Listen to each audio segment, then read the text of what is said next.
کیا صدقہ فطر صرف 2 کلو آٹا یا اس کی قیمت ہے؟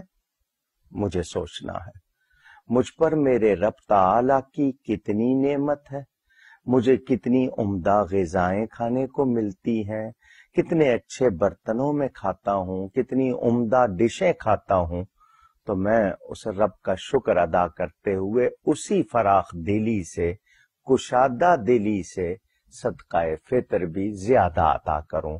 جو کے حساب سے ایک آدمی کا 240 ہو جائے گا، کھجور کے حساب سے 1600 ہو جائے گا، کشمش کے حساب سے ایک آدمی کا 2000 ہوگا۔ یہ صدقہ فطر عید کی نماز سے پہلے دینا ہے۔ آپ 4 دن 6 دن پہلے غریب کو دینا ہے تاکہ اس کو بھی مل جائے، وہ عید کی خوشیوں میں شامل ہو جائے۔ روزہ نہیں رکھا ہے تب بھی صدقہ فطر دینا ہے، اور جو صدقہ فطر ادا نہیں کرتے ان کے روزے اللہ تعالی کی بارگاہ میں پیش بھی نہیں ہوتے، قبول ہونا تو دور کی بات۔ اور یاد رہے کہ کسی نے اگر روزہ نہیں رکھا لیکن وہ صاحب نصاب ہے تو صدقہ فطر اس نے بھی دینا ہے۔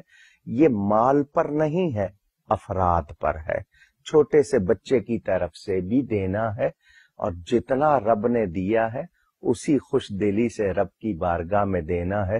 وزیر کو دینا ہو تحفہ کوشش کریں گے قیمتی لیں، اللہ کی بارگاہ میں پیش کرنا ہے تو کنجوسی کیوں؟ رب کی نعمت کا شکر ادا کیجئے اور خوش دلی سے اپنی حیثیت کے مطابق زیادہ دیجئے تاکہ رب تعالی راضی ہو۔